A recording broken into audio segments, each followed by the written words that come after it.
tenemos nueva conferencia. Ya lo decía recién Martín de Uruguay 21. Decía, bueno, Gabriel Kurman les va a hablar un poquito más acerca de estos temas. Ya lo estaba anticipando. El nombre de la conferencia de Gabriel es Bitcoin, Blockchain y oportunidades para el Uruguay. Estaba hablando de Gabriel Kurman desde Argentina, Master Advocate IOV Labs, economista, cofundador de RSK y IOV Labs, que ya lo veo que está allí en pantalla. Bienvenido nuevamente. ¿Cómo estás? Muchísimas gracias por la invitación. Un placer estar nuevamente aquí con ustedes en el Blockchain Summit. Bueno, queremos agradecer, por supuesto, también Bueno, a RSK, Gabriel, que es nuestro sponsor Platinum y que es quien está presentando esta conferencia, así que ahora sí te escuchamos. Adelante. bueno, muchas gracias. Es un placer apoyar el evento. Ya creo que es el cuarto año que tengo la suerte de participar. Y siempre lo que me gusta hacer en el Blockchain Summit es un poco hacer un balance, ¿no? Y ver qué pasó en estos últimos 12 meses, porque a veces es difícil percibir todo lo que está evolucionando esta tecnología y el ecosistema. Y si bien, como decía Martín, muy acertadamente, Uruguay presenta oportunidades increíbles para que este ecosistema crezca en el país, hay todavía muchísimo por hacer. Así que, si quieren, empezamos con un raconto. Yo armé la presentación en tres partes, ¿no? Primero, ver qué pasó en el escenario económico macro mundial, porque con el COVID y la pandemia han pasado cosas que no esperábamos cuando charlamos el año pasado en el Blockchain Summit, eh, que se iban a seguir profundizando y acelerando. Luego vamos a hablar de qué pasó en el ecosistema de Bitcoin y blockchain y finalmente unos minutos para ver qué oportunidades tiene el Uruguay y cómo aprovechar esta coyuntura que está sucediendo. Así que para arrancar, creo que lo primero que hay que decir es que ya el año pasado veíamos el COVID y el impacto que iba a tener la cuarentena, pero nunca nos esperábamos, quizás muchos, que iba a ser un proyecto, un proceso de 2 o 3 años que iba a tener semejantes implicancias en el sistema de salud, en la economía mundial y en el sistema monetario, ¿no? Hay procesos que desde el mundo Bitcoin veníamos entendiendo que sucedían y que por ahí iban a llevar un par de décadas y que es muy posible que con las respuestas que los distintos gobiernos han tenido para paliar el flagelo del COVID, estos procesos inflacionarios y de emisión monetaria se han acelerado muchísimo. Pero en lo macro creo que es muy importante notar que este shock externo del COVID y su extensión va a generar impactos muy importantes de largo plazo. Al mismo tiempo, como decíamos recién, es la cuarentena y el COVID están generando miedos inflacionarios que no existían en el mundo para Estados Unidos y para el dólar hace varias décadas, ¿no? Eh, Se cumplieron hace 2 semanas los 50 años del trágico aniversario del Nixon Shock, ¿no? Digamos, cuando Estados Unidos en el 1971 cortó la paridad de la convertibilidad del dólar con el oro. Entonces, son momentos muy especiales y que la respuesta de la Reserva Federal y del gobierno americano haya sido imprimir dinero para paliar el COVID, va a tener implicancias muy importantes de largo plazo que ahora vamos a analizar más en detalle. Eh, ¿Qué más pasó? Tenemos un récord histórico de los balances de la Fed, el Banco Central de Japón y el Banco Central Europeo.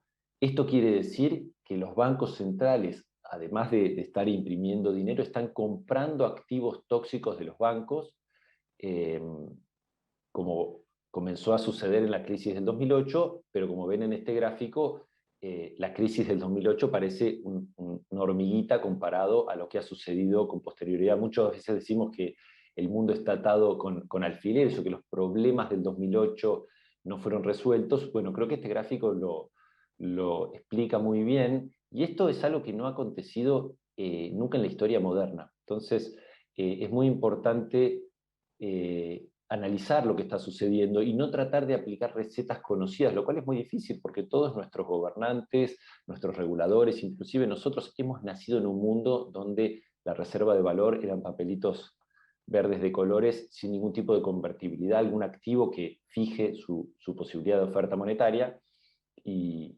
esto es un proceso que los argentinos y los venezolanos y los habitantes de Zimbabue podemos tristemente explicar que los procesos inflacionarios, hiperinflacionarios, a menos que sean revertidos de base, son imposibles de frenar, y no hay forma que Estados Unidos cobre impuestos a sus ciudadanos de forma tal de poder absorber todos estos activos que ha estado emitido, todos estos dólares que ha estado emitiendo y activos tóxicos que ha estado comprando en su balance.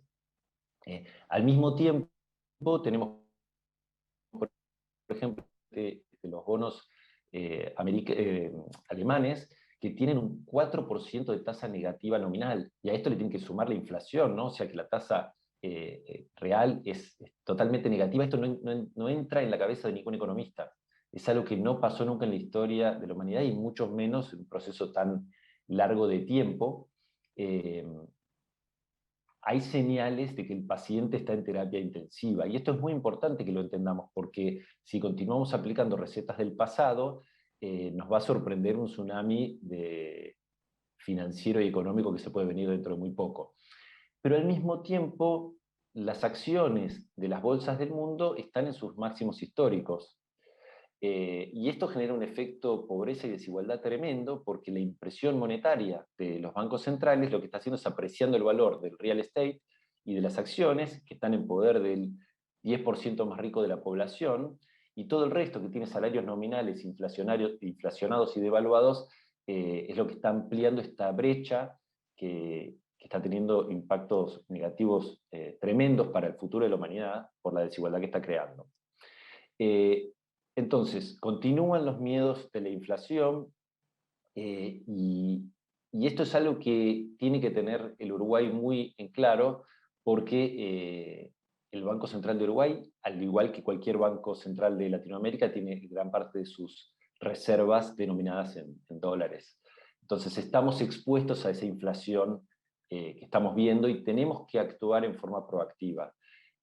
Finalmente, en el escenario macro, creo que vale la pena poner esta triste foto de Estados Unidos abandonando Afganistán, porque al margen de ser una guerra de 20 años, un segundo Vietnam, demuestra una retirada geopolítica militar de Estados Unidos, dado que el gasto armamentístico de Estados Unidos es una de las principales razones de su déficit y de su necesidad de impresión monetaria. Entonces, ahora podemos pasar a ver qué pasó en el ecosistema Bitcoin, porque esto pasó en el mundo, digamos, de la economía y de la salud global. Mientras tanto, ¿qué pasaba en el mundo Bitcoin? Bueno, Bitcoin llegó al récord de ser un mercado de $1 trillón, solamente Bitcoin, cuando llegó con su precio a $50.000, después inclusive lo superó. Así que siempre se habló de que la marca de $1 trillón era una marca muy importante psicológicamente, en cuanto a que pasa a ser un activo en el cual los fondos de pensión y los bancos centrales pueden comenzar a invertir seriamente. Bueno, todos los años venimos siguiendo el crecimiento del ecosistema, y este es un milestone importantísimo que se alcanzó este año. Grandes empresas como Tesla y como MicroStrategy, como Square, y ya muchos fondos de pensión y hedge funds han expresado que comenzaron a invertir en bitcoins para proteger sus balances de la inflación. Esto creo que es muy interesante, porque no es que están invirtiendo para, digamos, en forma especulativa, lo están haciendo en forma defensiva. Tienen miles de millones de dólares en sus cuentas bancarias que se están devaluando con la inflación americana, y para proteger a sus accionistas están buscando refugio en un activo que sea descentralizado y neutral como el Bitcoin. Y esto es algo que los fondos de pensión uruguayos, el Banco Central de Uruguay y todos los uruguayos deberían seguir muy de cerca, porque los grandes de la tecnología nos están diciendo que el Bitcoin nos puede servir para defendernos de la erosión de la inflación del dólar. Bueno, al mismo tiempo, Elon salió a mostrar sus concerns sobre el tema ambiental del consumo eléctrico de Bitcoin, lo cual terminó siendo súper positivo, porque los grandes mineros del mundo empezaron a mostrar de dónde consumían su electricidad, y pudieron probar, primero, que el consumo eléctrico de Bitcoin es extremadamente pequeño en función del valor que nos aporta como sociedad, pero además que es una de las industrias, si no la más verde de todo el mundo, dado que los mineros buscan energías renovables que estén en áreas muy remotas del mundo, creo que lo que Elon generó, que en principio fue percibido negativamente, terminó teniendo un impacto muy positivo. Bueno, obviamente tuvimos el China Ban, ¿no? Esto que China prohibió la minería Bitcoin, hizo que todos los mineros del Bitcoin, digamos, Bitcoin se vayan de China y en gran medida se fueron a Norteamérica. Entonces, esto, sin quererlo, lo que hizo fue que la minería Bitcoin sea muchísimo más verde, porque usa menos carbón y más renovables en América del Norte, y además geográficamente y geopolíticamente mucho más distribuida. Así que tuvo un impacto también muy positivo esta prohibición en China porque descentralizó la minería. Y obviamente China está a punto de lanzar su CBDC, ¿no? Con todo su potencial de surveillance y de control social, que es uno de los principales objetivos del proyecto este, y en general de muchos CBDCs, que eso es algo a tener mucho cuidado y que les va a costar a los bancos centrales competir con el Bitcoin y con las otras redes blockchain abiertas. Y yo creo que está muy relacionado la prohibición a la minería con el lanzamiento de su CBDC. Bueno, ¿qué pasó en cuanto a los Layers 2? Ustedes saben que Bitcoin es como el oro 2.0, pero hay un montón de innovación y tecnología siendo construida en niveles superiores de Bitcoin, como por ejemplo Lightning Network, que llegó a tener creo que más de 2.000 Bitcoins bloqueados en su red, lo cual es importantísimo y además está teniendo un nivel de adopción y de crecimiento en usuarios espectacular. Esto permite hacer transacciones en Bitcoin muchísimo más baratas. Y después también tenemos la explosión en el uso de los sidechains de Bitcoin, como Liquid, que es un sidechain que permite hacer Bitcoins, transacciones en Bitcoin de muy bajo costo entre exchanges, y por supuesto RSK, el proyecto que llevo en mi corazón y que toda Latinoamérica apoya tan fuertemente, que alcanzó los 2.000 bitcoins bloqueados. Esa nota está un poquito ya desactualizada, el número crece tan rápido que es difícil seguirle track, pero es una enorme alegría para todos los bitcoiners ver cómo funcionalidad adicional y escalabilidad está creciendo por encima de Bitcoin cuando el Bitcoin se convierte cada vez en un activo más de reserva de valor de largo plazo y sus transacciones se hacen más caras. Hay tecnologías nuevas permitiendo la escalabilidad de bajo costo. Y creo que la última frutilla de color que es muy importante resaltar es la aprobación del Bitcoin como curso legal en El Salvador.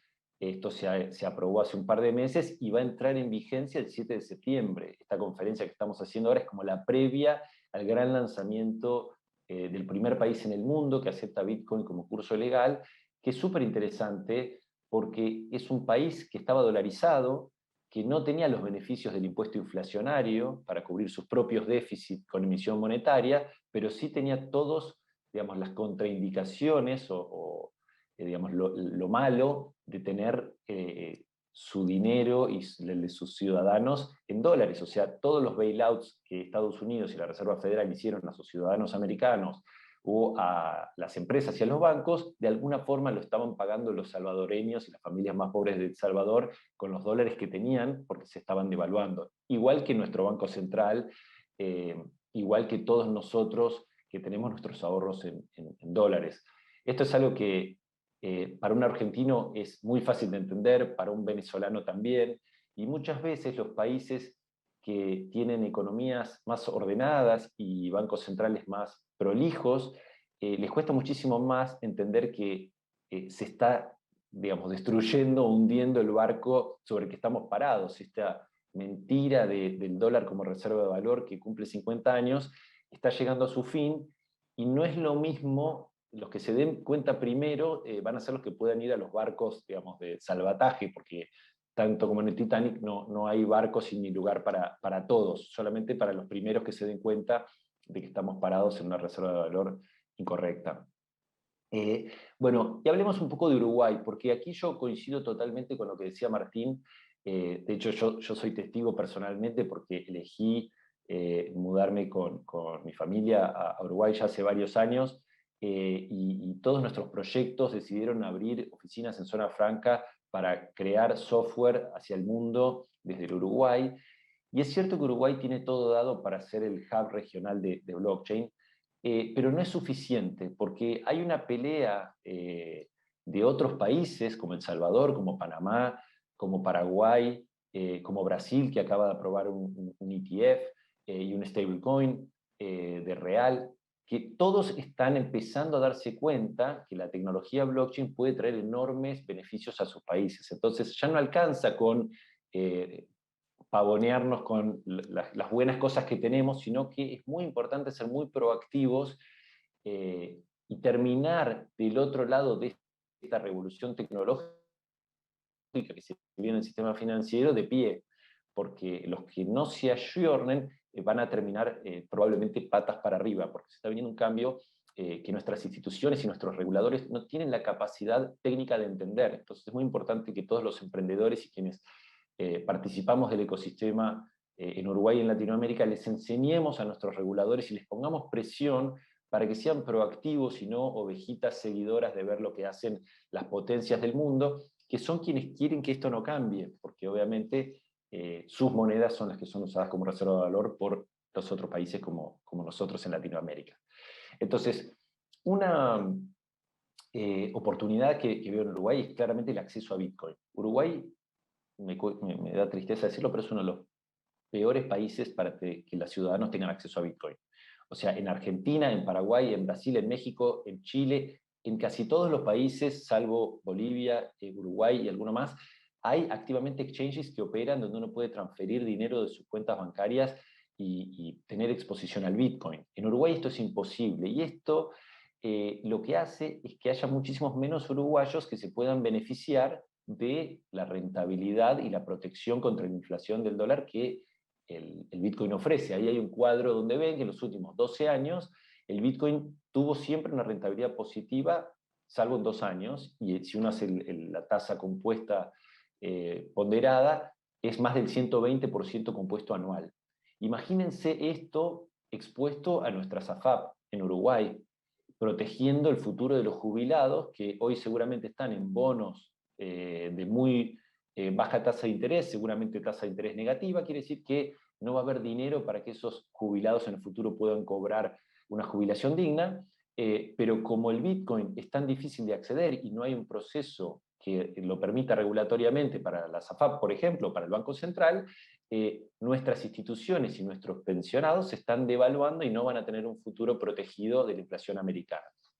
O sea que mi mensaje es que el no actuar es actuar. O sea, el no tomar decisiones como las que está tomando El Salvador, como las que están tomando otros países, es, digamos, dejar el futuro echado también. Otra oportunidad claramente es la creación de puestos de trabajo. Hay una demanda infinita de desarrolladores en múltiples industrias relacionadas con el blockchain y las criptomonedas. Como decía Martín, necesitamos invertir muchísimo en educación para que los uruguayos puedan, digamos, en general en Latinoamérica, ¿no? Todos nuestros conciudadanos puedan aplicar y estar capacitados para aplicar estos trabajos. La demanda del ecosistema blockchain es infinita y a salarios internacionales. Entonces es una oportunidad enorme que al apoyar una industria va a generar esto como beneficio para el Uruguay. Por otro lado, es el crecimiento económico. Este gráfico muestra el crecimiento de los stablecoins, ¿sí? Tanto Tether como USDC, como DAI, como Money on Chain, como el RDoc. Hay un crecimiento en los stablecoins enorme a nivel mundial, pero estos stablecoins están denominados en dólares. O sea, si hubiese un stablecoin atado al peso uruguayo, se convertiría en uno más de los participantes de este mercado, donde los bancos centrales del mundo entendieron que la pelea de los stablecoins de alguna forma es la pelea de su moneda. Estados Unidos le está dando pelea al yuan digital a través de los stablecoins de empresas privadas, porque como colateral tienen depósitos en una cuenta bancaria en dólares. Uruguay, al no permitir la creación de un stablecoin privado o un CBDC, digamos, nacional, lo que está haciendo es dejando este mercado de crecimiento exponencial en manos del dólar, el euro, el yuan, cuando deberíamos estar trabajando proactivamente con los reguladores y los gobernantes en ver cómo posicionar al peso uruguayo y que sea relevante en un ecosistema de stablecoins. O como mínimo permitir la operación libre y regulada de stablecoins en el Uruguay, para reducir remesas y costos de logística. Esto podría resolver el tema de la exportación de cannabis, por ejemplo. Como decía antes, y ya llegando al final, y no quiero parecer muy revolucionario con esto, pero es muy importante que nuestro Banco Central y nuestros reguladores entiendan que estamos llegando al final del dólar. Uruguay ha sido siempre uno de los bancos, uno de los países con un banco central más ordenado de Latinoamérica. Entonces, tiene esa lógica de seguir las instrucciones de lo que le dicen y portarse bien. Pero en este momento estamos viviendo un Black Swan donde se viene una hiperinflación del dólar por la emisión monetaria. ¿Sí? Si ustedes miran la emisión monetaria del dólar y miran cualquier crisis, desde la Alemania de Weimar hasta el Imperio Romano, siempre los grandes imperios cayeron por lo mismo, con una hiperinflación por la emisión monetaria para cubrir déficits fiscales en forma, digamos, permanente. Se está hundiendo el Titanic, sobre el cual está parado el Uruguay y el Banco Central de Uruguay. No hacer nada no es ser conservador, no hacer nada es casi un suicidio. Entonces, creo que es muy importante resaltar esto y que lo tengamos muy en cuenta. No hace falta ser muy revolucionarios, hay que copiar lo que están haciendo otros. Esta slide de que los bancos americanos pueden tener custodia de bitcoins es del año pasado. O sea, esto es lo que contamos el año pasado en el Blockchain Summit. Uruguay podría copiar lo que hizo Estados Unidos. Y ni hablar, mirar muy de cerca lo que está pasando en El Salvador, porque yo tuve una capacitación para un banco en El Salvador la semana pasada, y es increíble cómo por la obligatoriedad de la ley Bitcoin, los bancos de El Salvador se están preparando para ser bancos 100% cripto, donde puedan dar micropréstamos programables con smart contracts en moneda fiduciaria o en cripto a cualquier salvadoreño. Y esto con una, digamos, imagínense cuando venga un banco de El Salvador y obtenga una licencia bancaria en Uruguay. ¿No? Tiene todo el know-how de manejo cripto y se va a llevar puesto a todos los bancos del Uruguay, porque la regulación los está manteniendo por afuera de la innovación. O sea, los bancos de El Salvador, dentro de unos años, van a estar preparados para, por ejemplo, servir a los 200 millones de nigerianos que hoy tienen el volumen de bitcoins más grande de los países emergentes. Entonces, el frenar la regulación del sistema financiero lo que hace es aislar al sistema financiero de la innovación, que lo expone después a una muerte cuando esta innovación venga de otros países que fueron más proactivos y entendieron cómo operar con estas criptomonedas, que además lo que nos permite es dar servicios a miles de millones de personas en el mundo. Además, tiene un impacto de desarrollo social muy, muy bueno. Y para finalizar, en la última slide, creo que hay un proyecto muy interesante de ley Bitcoin en el Uruguay. Sé que, digamos, impulsada por un senador, pero también está el equipo de Ceres trabajando muy fuerte en esto, y también está el equipo de Legal Hackers mirándolo de cerca y contribuyendo. Creo que es muy importante que los uruguayos tomen esto en serio y que trabajemos todos juntos para hacer esto una realidad.